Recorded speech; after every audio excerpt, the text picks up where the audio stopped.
Well, hey, everybody, welcome back to the podcast. I am your host, Dave, and this is the Chase to Summit Trail Talk podcast, where it's kind of like you're joining me for a run, and I'm talking, and I'm telling you all about the latest news from the outdoor world and ultra running world and fitness tech, and I just won't shut up. But I have a microphone, and you don't, so you're going to have to deal with that. I don't know why that became the intro of this podcast, but I'm going to stick with it, I guess. Thanks for joining me today. Today it is, Friday, December 23rd. It's episode 46 of the podcast. We've got a good episode today. I've got a pretty good mix of different types of news. So we've got some outdoor news, we've got some fitness tech news, we've got some updates from my personal life, and then we'll round it all off at the end of the episode with some listener Q&A. And that's a lot of fun, so stick around for that. Before we dive all the way into this podcast, I do want to give a huge shout out, a big thank you to two groups of people. First of all, the Patreon members. So if you don't know what Patreon is, it's a place where you can help support your favorite creator, whether that's me or somebody else. It's a way of just donating a couple of bucks every month directly to them. No one takes a cut of it except for Patreon. They take a little bit, but it's a great way to help support the people that you enjoy listening to in podcast form or on YouTube or anything like that. And I'm stating this not just for me. If you enjoy me, check out my Patreon page, but also for other people. There's a lot of creators out there working their butts off in putting out some great content. So if you enjoy listening or if you enjoy watching somebody on YouTube, make sure you check out their Patreon page because it's really helpful and it's a great way to help support your favorite content creator. On top of that, I do want to give a big thank you to the YouTube members. The same deal there. It's kind of like Patreon, but on YouTube. And it's just a great way to help support me or your favorite creator there as well. If you're interested in checking out Patreon or the YouTube member program, check out the link at the bottom of the show notes that says support this show. And I really appreciate that. Thank you. And a quick shout out to all the Patreon members out there. We still have a couple of original gangsters from way back. There's a couple of people that have been supporting me for years now, and I really appreciate it. So thank you for that. With that out of the way, another shout out to the merch store. I still have a sale going on for the holidays. I'm calling it a Black Friday sale, even though Black Friday has came and went and it's all over now, but I still have the sale going on. I might keep it running until, sometime in January probably, but you can check it out. Check out the link in the show notes to the merch store, chasetosummit.com/shop. And when you get there, use the discount code BFCTS2020. That's BFCTS2020. So the whole, I don't know why I said that so weird. The whole thing is BFCTS20, okay?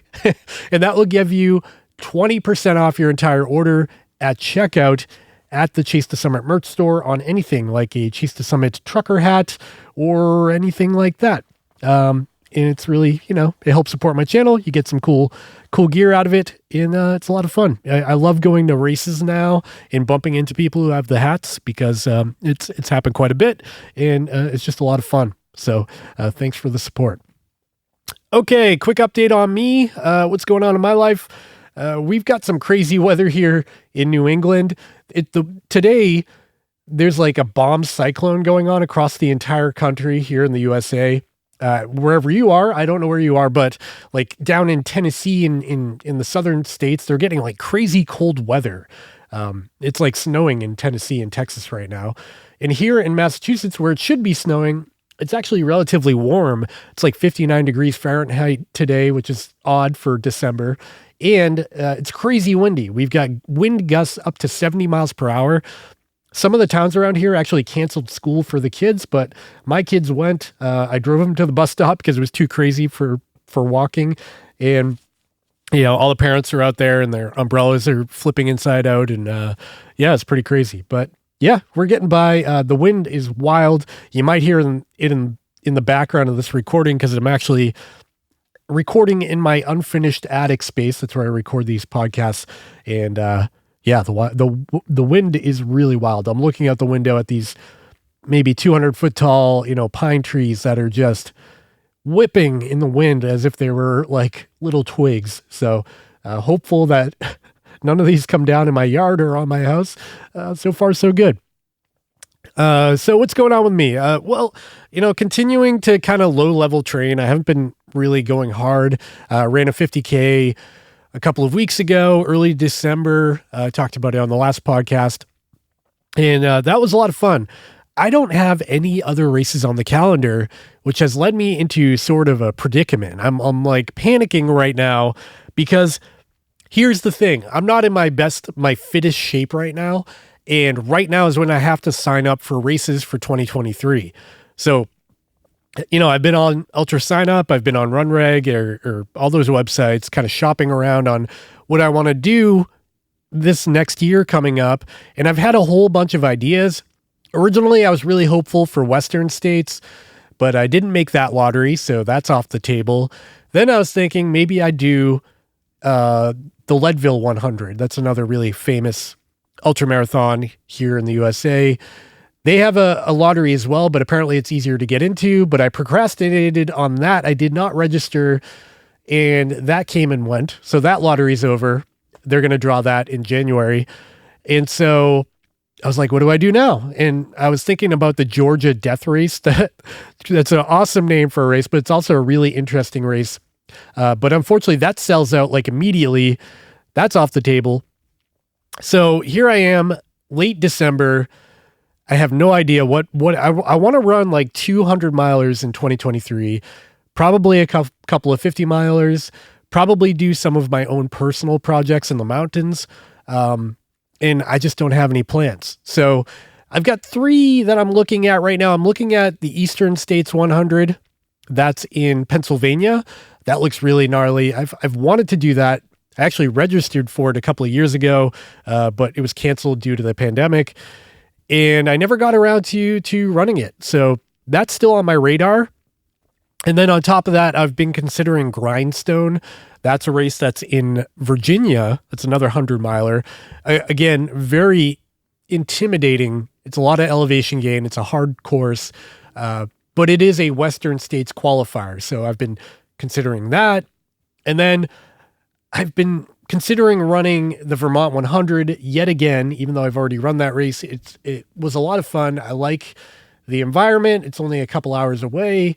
The course is beautiful. So there's a lot of pros, there's a lot of pros there. So I've been considering that. And then finally, this is actually 4. I said 3, but there are 4 that I've been considering. The Mid-State Massive. Again, I've run that before. It's local. The starting line's about 45 minutes to an hour away. But yeah, I have run that before, but it's a point-to-point race. So it is kind of an adventure race. And then, on top of that, I've got personal projects. I want to do a Pemi Loop or a Presidential Traverse. And if you're from this area, you know what those mean. If you're not from here, you have no idea what I'm talking about. Sorry. But I don't know. I'm left wondering what to do. I've got kind of an anxiety, like I'm going to miss my opportunity to sign up for some of these things. And I just don't know. Part of me wants to do like a destination race and get on a plane and experience it that way. And then part of me wants to just keep it local like I usually do and, drive my car to the starting line. If you've got any advice or ideas or, races that I should be considering, shoot me a DM on Instagram. I would really love some feedback on this topic because I have no idea what to do. And I really want to make it count because training and taking the time to do these things away from my family and stuff, it's committing. So I want to make sure it's worth it. So hit me up on Instagram, shoot me a DM if you've got any ideas, or if you're the race director of Western States and you can just shoehorn me in to the starting line, that would be great. Or if you know somebody that could do that, let me know. Man, Western States would be so cool to run. If you don't know, I was there. I got to visit in June and spectate and watch the race and document it for YouTube. And I was so thankful that the brand Hoka, the shoe company, brought me out. They, paid my way and got me out there and got me into the aid stations and stuff to see what it was all about. And it was really like a gateway drug before that experience, it wasn't really even on my radar as something I wanted to do just because of how high profile it is. But after being there and seeing it firsthand, it really made me want to do it. So I'm really considering signing up every year now. I've only got one ticket. That doesn't get me very far. I think my chances of getting in this year in the lottery was like 1%, but I still tried and I didn't succeed. So, with that out of the way, we've got 10 minutes of intro banter. Sorry about that. Let's dive into some of the news. So the first couple of topics I want to talk about are pretty sad, actually. They're not happy bits of news, and these come from the outdoor world. First of all, here in New England, in New Hampshire, there's a mountain called Mount Willard. I am very familiar with Mount Willard because that's a great place to go ice climbing. The special thing about this mountain in New Hampshire's White Mountains, called Mount Willard, is that it's very cliffy. I don't even know if that's an adjective or a word, but essentially this mountain's it's a very easy hike. It's like a 2-mile hike to the top. But the entire south and east side of this mountain are just cliffed out. There's a bunch of cliffs and gullies, and because of that, it makes for a great ice climbing destination. So there's a lot of waterfalls and things that freeze over in the winter, and a ton of ice climbers end up there. It's like the go-to spot in Crawford Notch in New Hampshire to get some good climbing in the winter. Now, on top of being a good climbing destination, it's also a great hike. It's a very easy hike. It's only a couple of miles and non-committing. And at the top, you are rewarded with the most beautiful view of Crawford Notch. You're looking essentially right down the middle.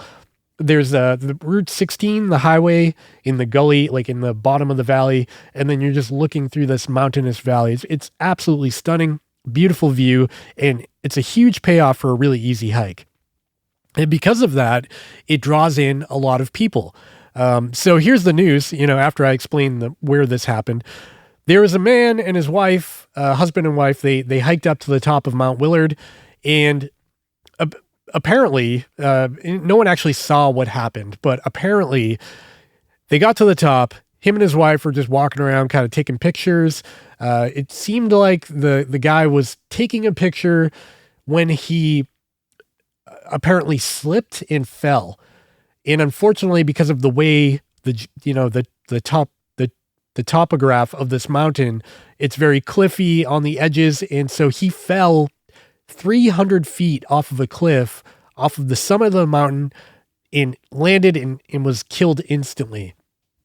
And from reports, his wife, all she heard was him yell. And when she turned around, he was gone. And a really sad story. It turns out he was actually a native to New Hampshire and worked on Mount Washington. And there's a lot of background to it. It sounded like a guy who was in the mountains a lot, and just a really unfortunate turn of events that led him there. Search and rescue had to go up and rappel off the summit of the mountain to retrieve his body. Just a really sad story. But I was shocked because it's such a busy mountain. There's like always, 10 or 15 people on the summit taking pictures, and you don't hear this happening often. It just seems like a really unfortunate, freak accident that happened. So, thoughts, I feel bad. I'm sorry if you're listening, if anyone knows this guy, terrible outcome, but really surprising that it happened as well. So that's sad. Let's move on to the next sad bit of news. So there was a guy running the California International Marathon named Aaron Kuhn. I think I'm pronouncing that wrong. It's Kuen, Aaron Kuhn. He was en route to run a 2:48 marathon estimated. So he was sustaining like a 6.5 minute pace or faster throughout this entire run. And he got up to mile 26 when, out of the blue, he collapses on the ground. Now, if you don't know, a marathon is 26.2 miles. So he got to mile 26 and collapsed on the ground. And unfortunately, it turns out he had rhabdomyolysis. I'm pronouncing that wrong. But it's a condition that's essentially your kidneys start breaking down, your kidney tissue starts breaking down, and it flushes into your bloodstream and releases a bunch of proteins, electrolytes, and things like that should not be in your bloodstream. It's a bad situation. And for the most part, it tends to happen in, hot conditions when you're vigorously exercising. As an example to this, I experienced a little bit of rhabdo back in 2019 when I tried to run Vermont 100. It was 110 degrees Fahrenheit out that day. I got incredibly dehydrated, and I had all the symptoms. I had, peeing blood, which, sorry, graphic, gross. That happened. My legs started completely spasming, and I had back pains. I got really sick. It was a terrible situation. But I fortunately saw the signs and stopped and DNF'd to that race. Now, unfortunately for Aaron Kuhn here, he did not stop until it was too late, and he collapsed on the ground. It turns out he had rhabdo, and this article that I'm reading from Outdoor Magazine say that he had issues with his kidneys, his liver, and his heart. It seems like he recovered from the rhabdo fairly quickly, but he's still in a coma. So he's still alive, but he's in a coma even still after all these days after the marathon. Really sad. And all I can think is, he was obviously in really well-trained condition if he was on track to run a, 2:48 marathon. That's a fast marathon.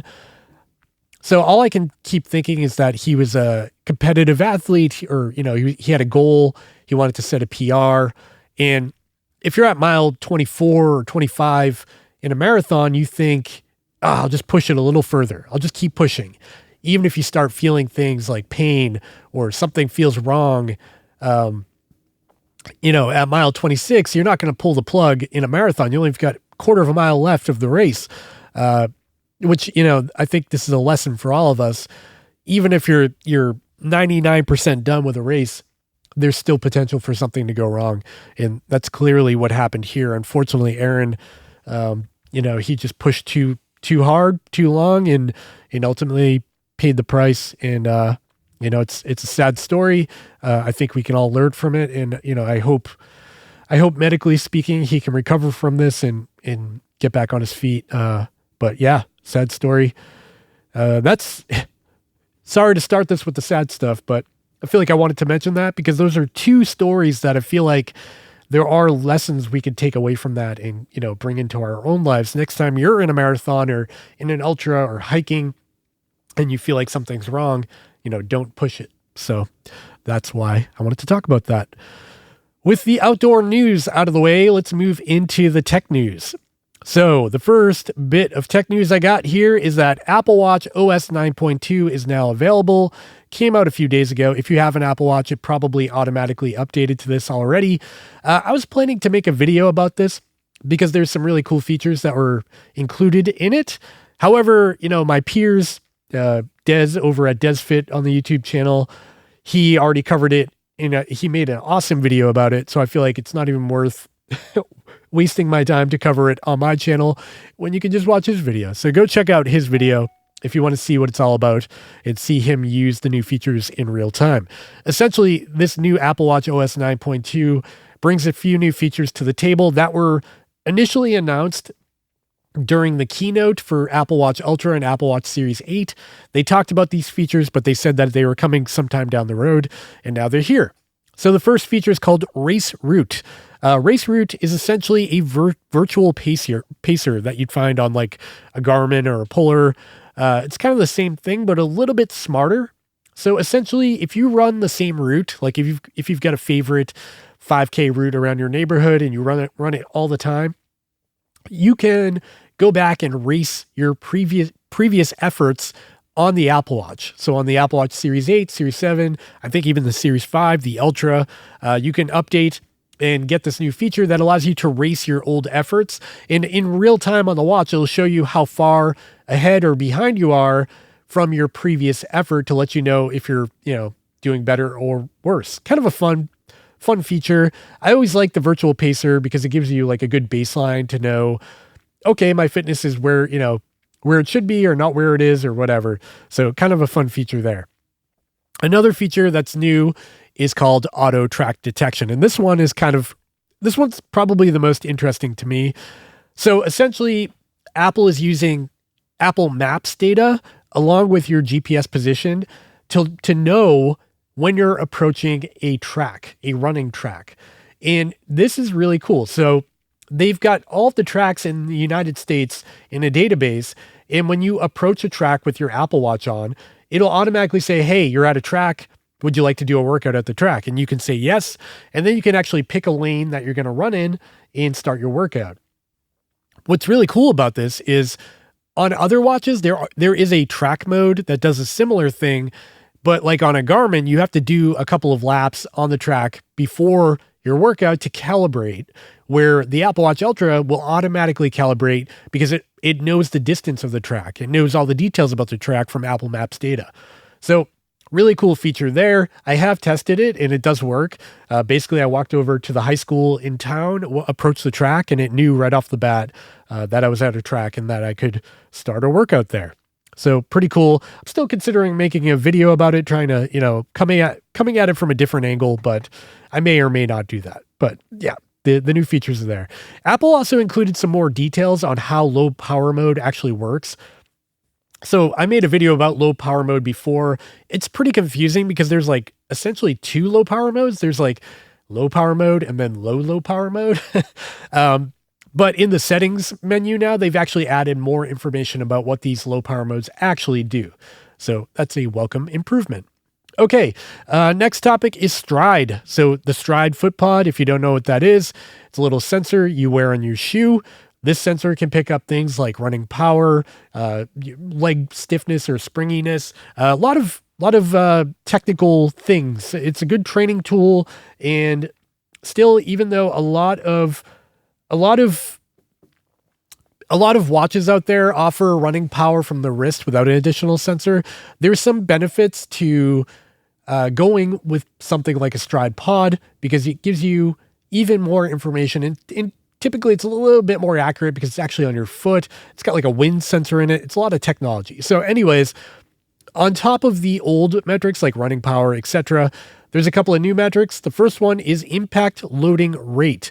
This will tell you how quickly your body is absorbing vertical force when your foot hits the ground. This is reported in units of body weight per second, or BW/second. I'm reading this off of their notes. So that's interesting. That's supposed to give you, I guess that'll give you like how much impact your joints are seeing. Maybe you could use that for something. I don't really know.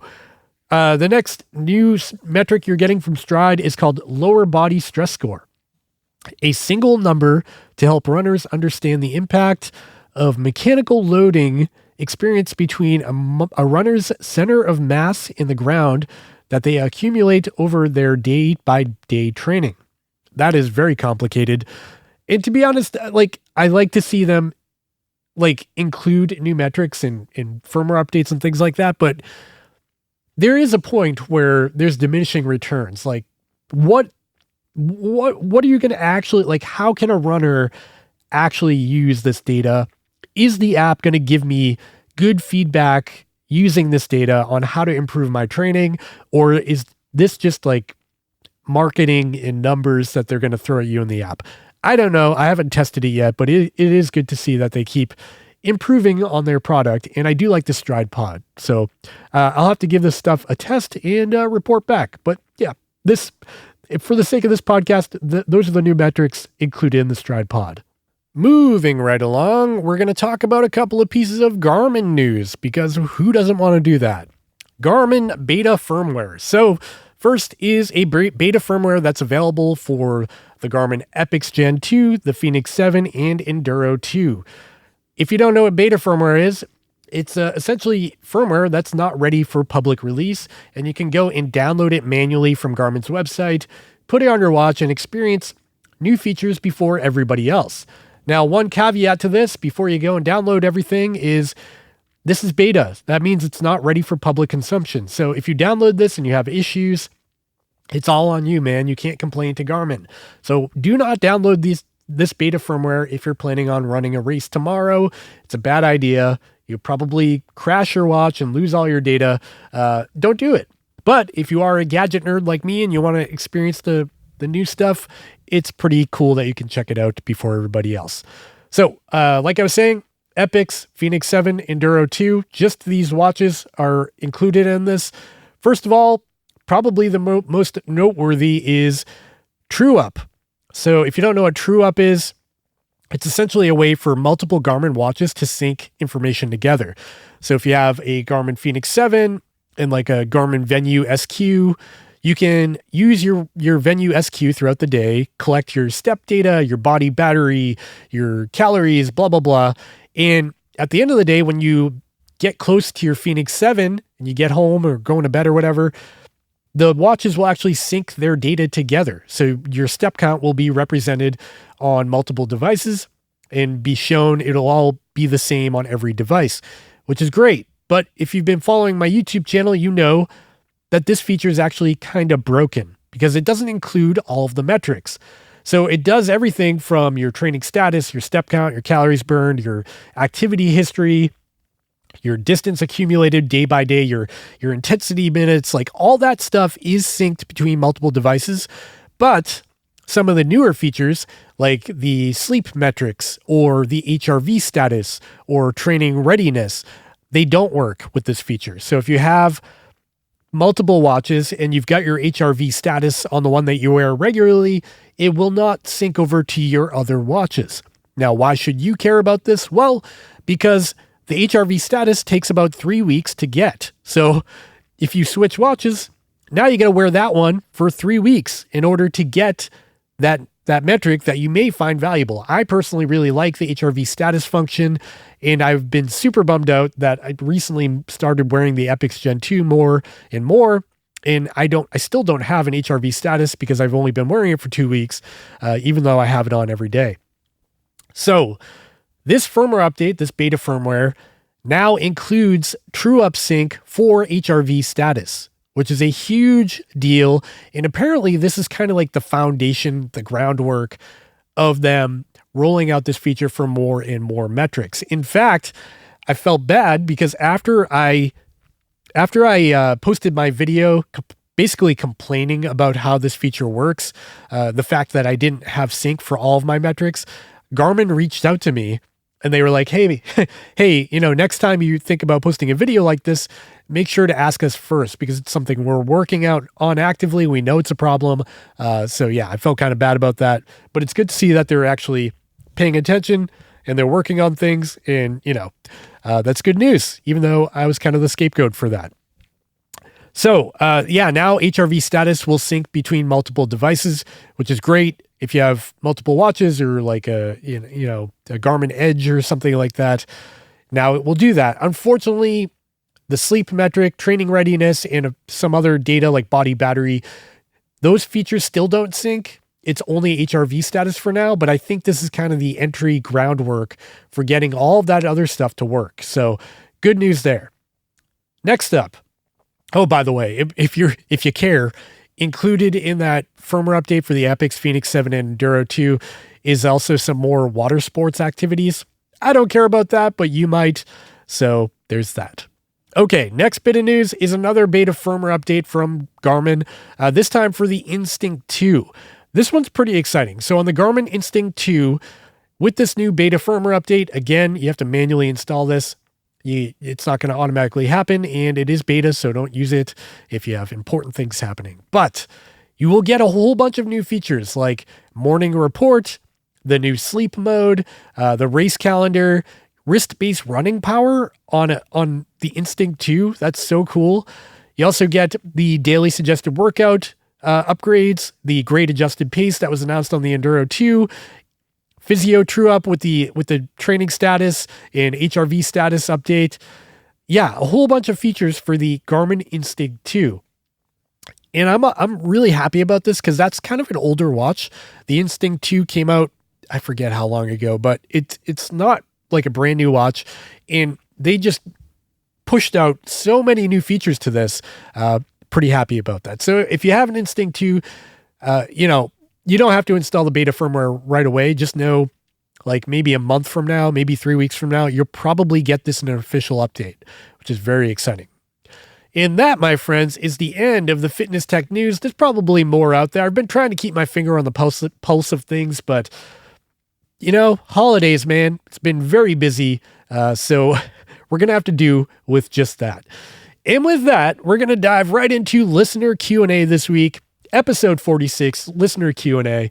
And if you don't know what this is, what I do is I put out an Instagram story with one of those little question boxes where you can write in a little question for me.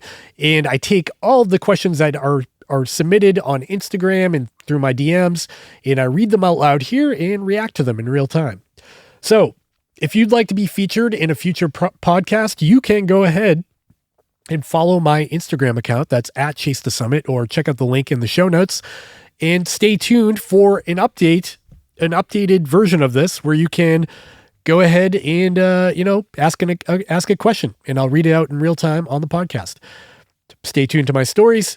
And I typically issue this like once a week where you can ask questions.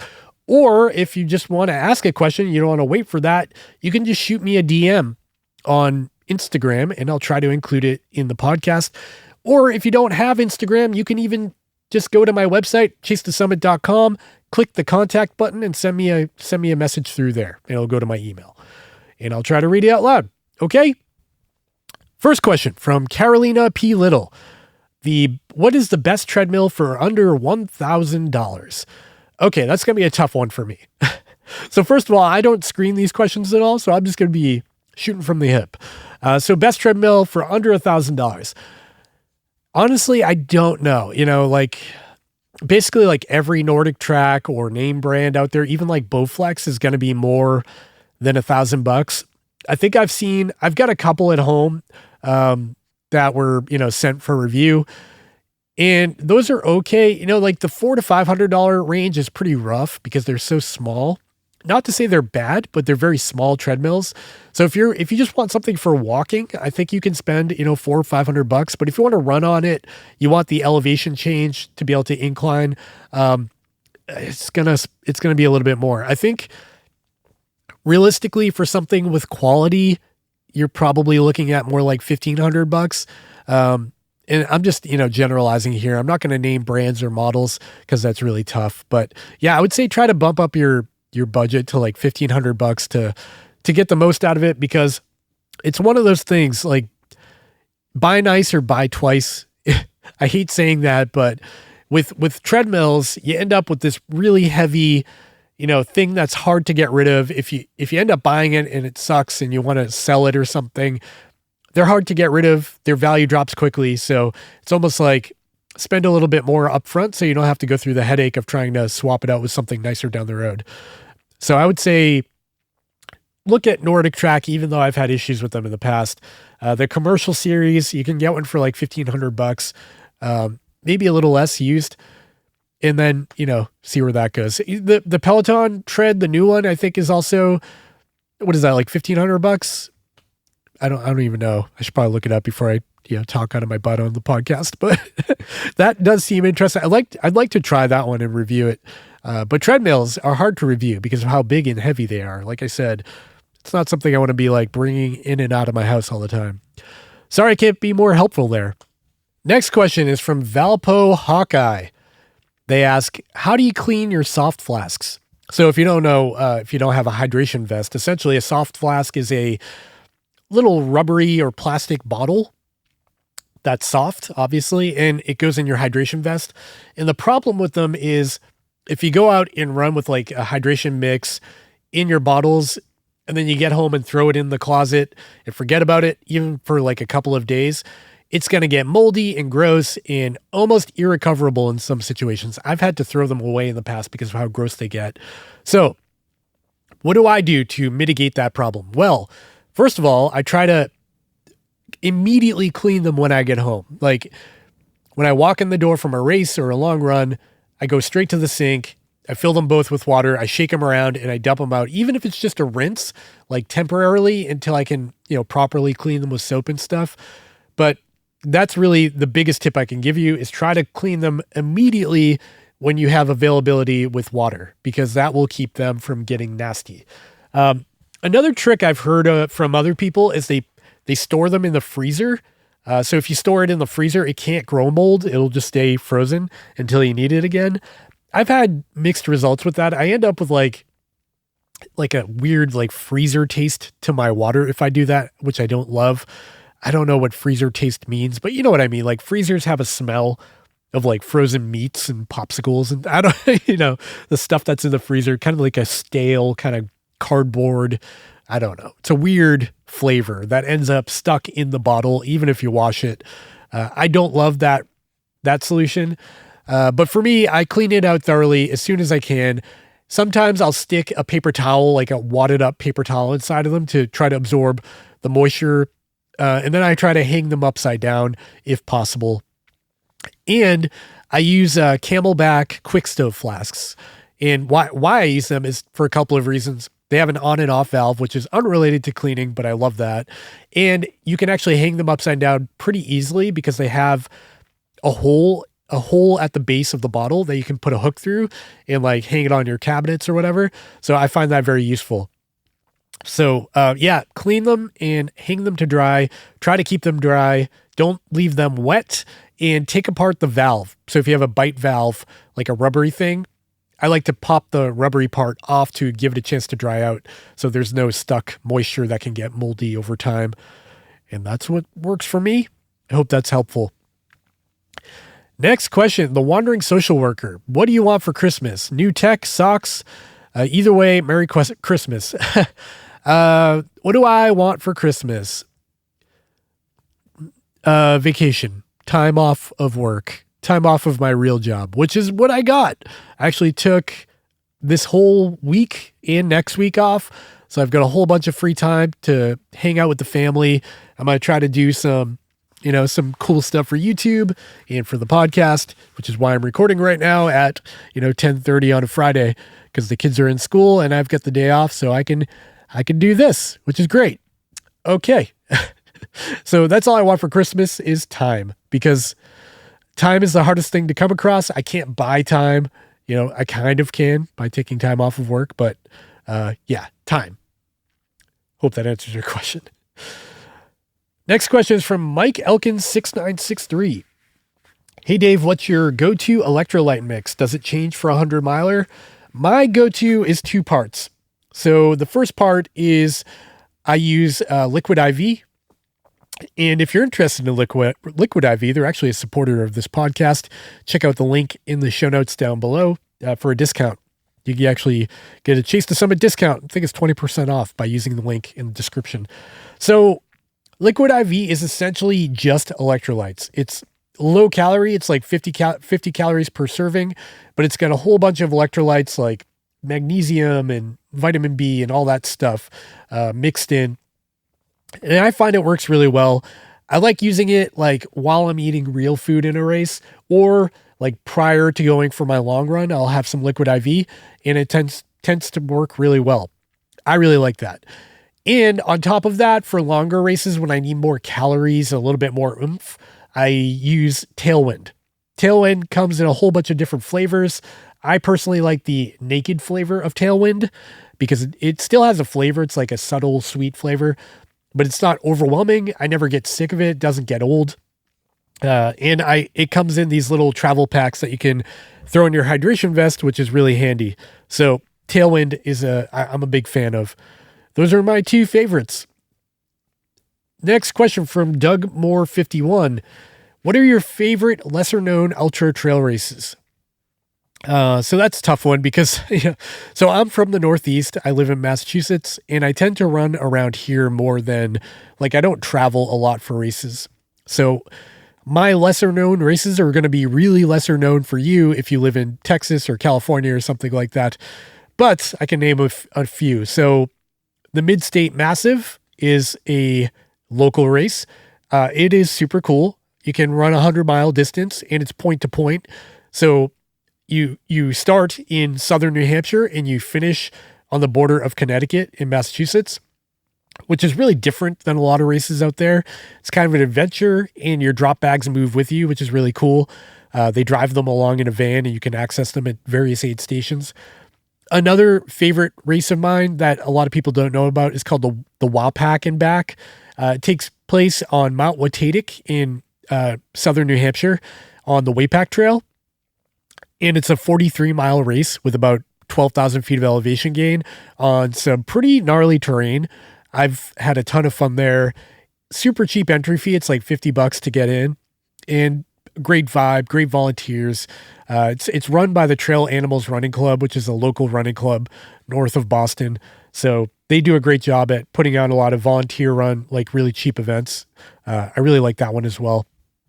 And one more I'll mention is really lesser known. It's relatively new, and it's really special because it takes place in the White Mountains of New Hampshire. And for a long time, organized racing was against the rules in the forest in the White Mountains because they didn't want to have so many people crowding the trails. But a race organization called White Mountain Ultras, shout out to Christina Flockhart. She has put together a race organization that specializes in races in the White Mountains, which is really different. It's really backcountry, grassroots. You're out there alone for a lot of time, but I think it's a really unique race, and it's called the Kilkenny Ridge Race. It's a 25-mile or 50-mile race.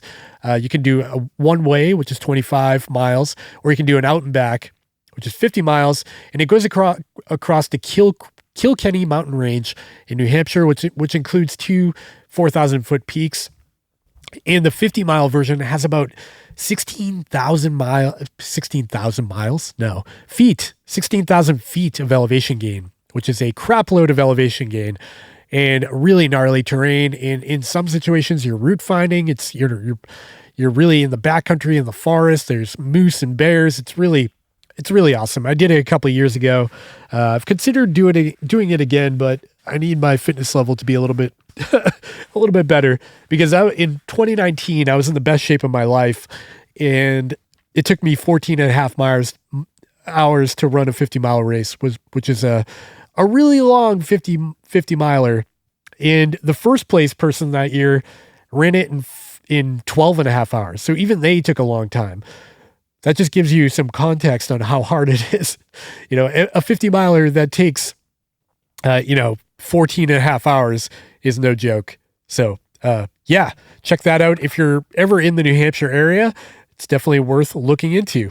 The Kilkenny 50 miler. They actually have another one coming up called the Jigger Johnson. That's going to be 100 miles with like some absurd amount of elevation gain, like 35,000 feet of elevation gain. So if you're a glutton for punishment, check out White Mountain Ultras. Next question. Sanchez the Trainer. What's your favorite budget watch for running? Even though it's starting to get a little bit older now, I'm still going to go with the Coros Pace 2. For $200, you get a rock solid watch that is perfect for being like a, bare minimum running watch that has all the features you need to really train hard, learn about your training habits, get some valuable feedback from the Coros Evo Labs platform. And, it's a really solid watch for $200, really hard to beat at that price point. So I'm just going to say that. A close runner-up might be the Polar Pacer for $200. Again, pretty good deal at that price point. But those two are really good. Next question from Luke Scott Peck. Do you ever use hiking poles? Fun fact. I used to use them all the time on basically every hike and trail run. And I think I started using them because I saw other people use them and I felt like I had to use them. But as I got more and more into the sport of trail running, I started to realize they were more in the way for me. And that's not to say they're bad. I think there's people out there that know how to use them better than I do. And maybe that's my problem. But yeah, to answer your question, I kind of gave them up. And I found that I was fumbling more and, taking them out and putting them away, or taking, like, when do you get them out and when do you put them away? It just became kind of a headache. It became too complicated for me. So I kind of gave them up. And I had those really lightweight carbon Z poles from Black Diamond. They were great. But yeah, I just don't use them anymore. So that's the answer to that question, I guess. The next question goes to Feel the Need. What's your favorite weather to run in? That's an easy one. I'll go with spring, low humidity, 70 degrees Fahrenheit, sun out. Yeah. I like warm weather runs, but like they're hard to like really perform well in. If it's like 85 or 90, I actually do enjoy that, but it is a butt kicker. It can lead to dehydration. So like if I'm running a 5K, I won't mind if it's like 90 degrees Fahrenheit. But if I'm running, a marathon for time, 70 or even 60 and sunny and dry, low humidity, that's the best. This person also says they love to run in the rain. I like the rain too, to some extent. It depends like on the context. If it's a trail race and it's muddy and wet and nasty, my least liked weather for running would have to be like 40 and rainy. When it's just above freezing, but it's raining, that is the worst combination ever. I would much prefer it to be like 20 and dry than 40 and rainy. Next question, Vasco Diaz. Why do you usually wear low drop shoes like Ultra or Hokas that I see in your videos? Great question. It's really personal preference. So there's a lot of science to prove that low drop shoes are better for fatigue. They're less likely to like work your calves and things like that. But there is pros and cons to everything. And if you're used to like high drop shoes, like a 12, 13 millimeter drop on like a La Sportiva or a Reebok or whatever, it's a hard transition to go to low drop shoes. And I honestly don't recommend it. If you're used to that and you're okay with it and you're not getting injured, why break something that's not broken, right? So for me, low drop works well. I find that it avoids injury for the most part. I typically am a 4-foot runner. Like I kind of walk on my tippy toes. So having a low drop shoe, I feel like just helps me, helps kind of keep me from going too hard in that direction. And they just work for me. So yeah, I like 0 drop shoes from Ultra, but I also like, 5 millimeter drop shoes from Hoka, or like Topo. Topo has some shoes with a low drop that I've really liked. So I'm basically a guy who can run in anything that's like 5 millimeter or below. Once you get up to like 10 millimeters, I kind of feel like I'm wearing high heels. I don't like that feeling. So for me, low drop is what I like, and that's what I just continue to wear. And brands like Hoka and Ultra make that easy because like everything they make is low drop. Next question from Welsh I Am. Can you give me a shout out for more of the running community for my Instagram? Well, here's your shout out, man. Welsh, go follow Welsh I Am on Instagram. All 10 of you listening to this. Next question from Brian SQ Wish D. What kind of training do you do? Any track or speed work in there? So truth be told, I'm not like a really structured person when it comes to training. I should be, and I'm starting to get better with that. And some of the things that I started incorporating in my training is speed work. So just focusing on speed some days and doing shorter runs, but I don't often get to the track, which I should. And then B, I'm doing a lot of strides. So strides are something new to me. And if you don't know what a stride is, it's basically a moment of, intensified effort during a casual run. And a stride should be, or what they say on paper, that's how it's defined, is basically your maximum pace that you can sustain without breaking your form. So while you keep really good form, you don't feel super labored and like you're falling apart and blowing up, that maximum pace that you can keep, and then do that on, 4 to 6 times per run while you're going up a gradual hill. So that has been a kind of a game changer for me and something I've been trying to focus on more. I've been trying to do strides on every run I do, even on the treadmill. I'll hit the, 5 or 10 degree incline and I'll just add some effort to my run to try to boost that VO2 max and try to get more out of my training. And I think it's starting to work, but that's something I'm going to be focusing on more. And stay tuned to the YouTube channel. I feel like I'm going to focus more on training.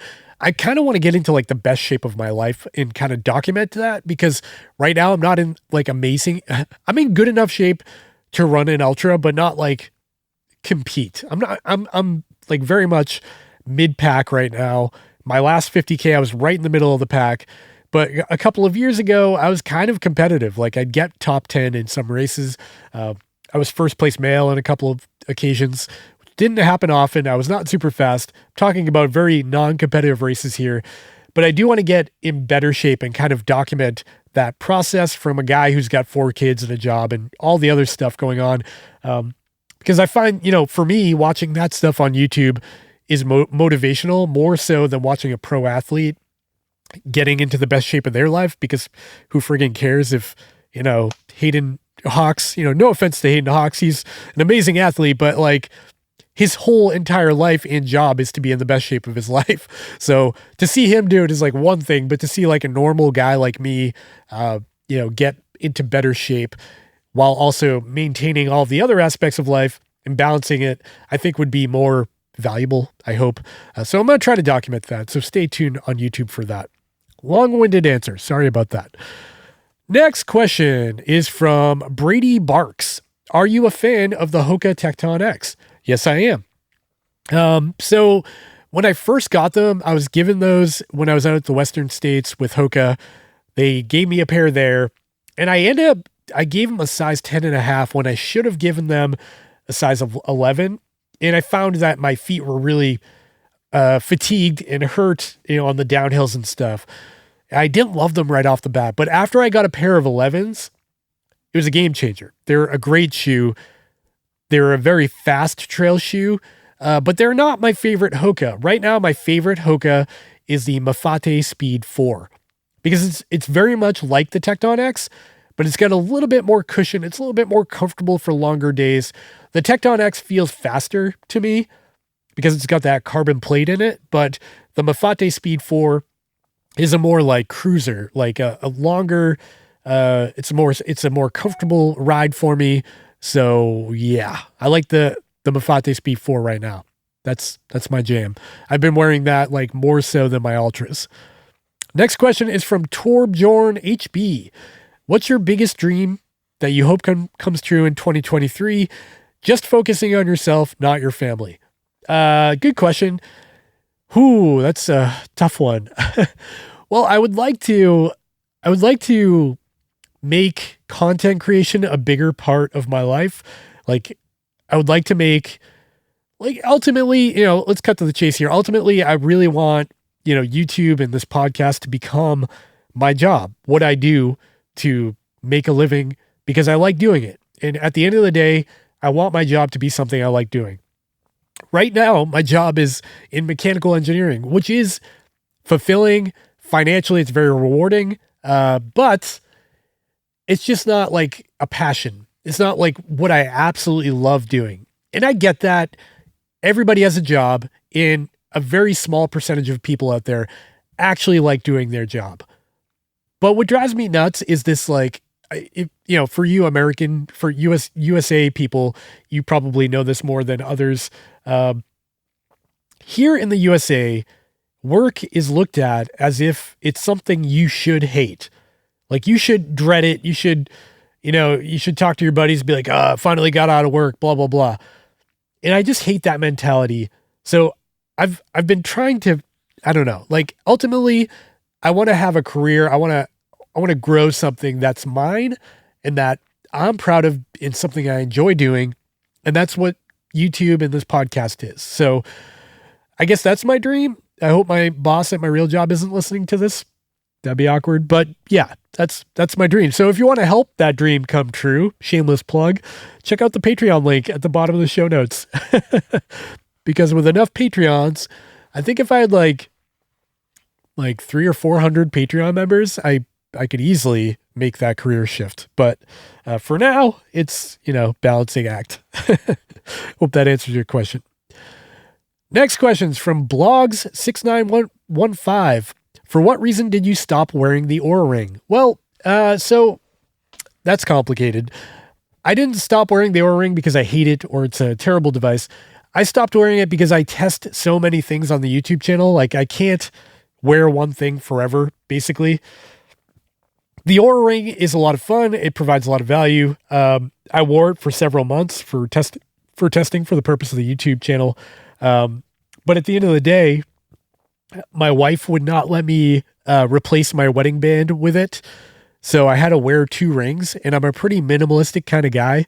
So I ended up taking off the Oura Ring. I still have a couple of them, and I may, start wearing it again for testing, but it's not something I wear every day just because I don't like wearing multiple rings, and my marriage is more important than the Oura Ring.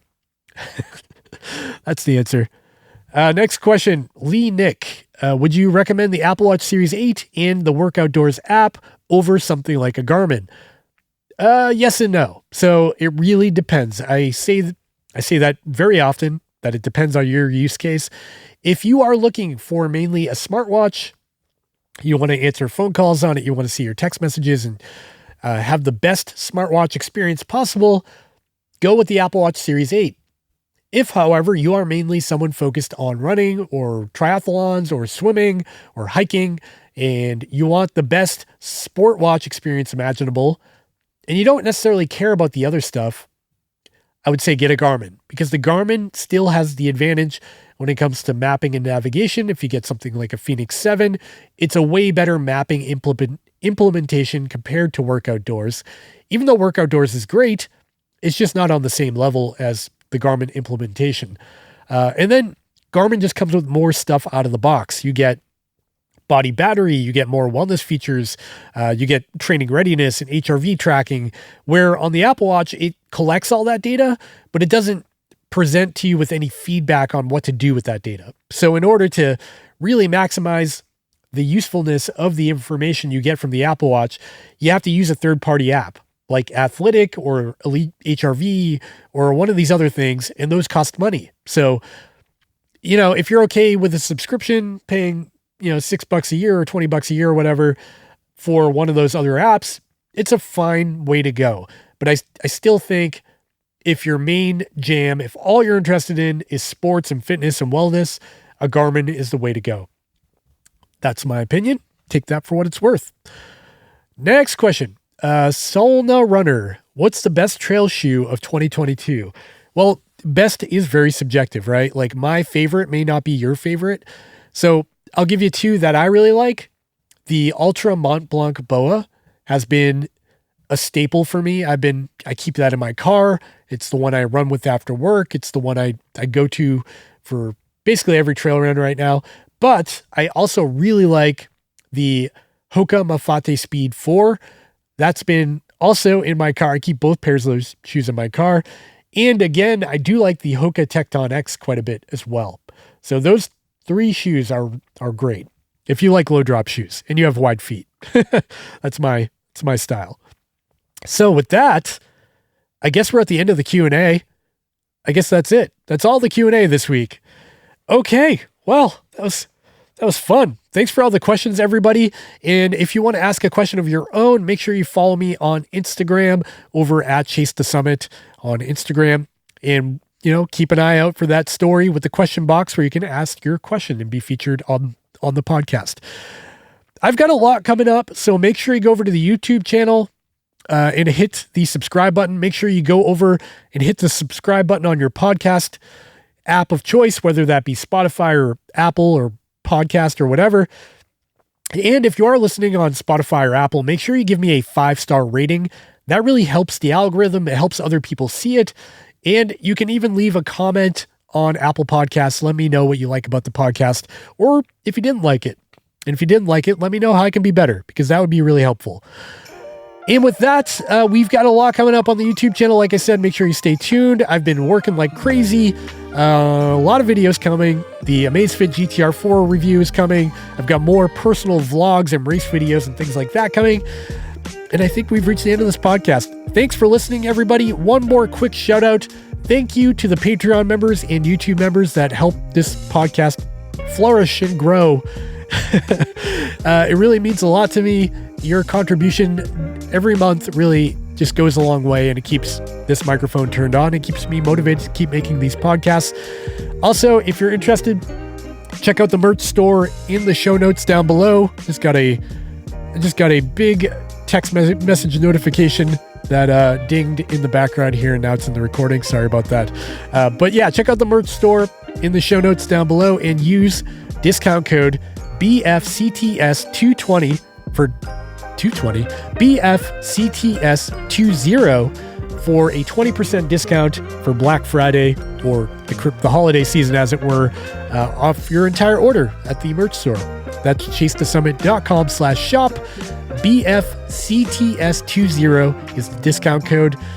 Thanks again, everybody. I'm going to leave it there, and then we're going to touch base again next week. I hope everybody has a happy holiday, a happy Hanukkah, a Merry Christmas, a happy Kwanzaa, or whatever it is that you celebrate this time of year. It really means a lot that you guys tune in every week. And yeah, I'll see you next week. Happy holidays. Happy New Year, I think. You'll probably hear from me before then. Maybe not. So I'll say it now. Happy New Year. Okay, I gotta go now. Bye.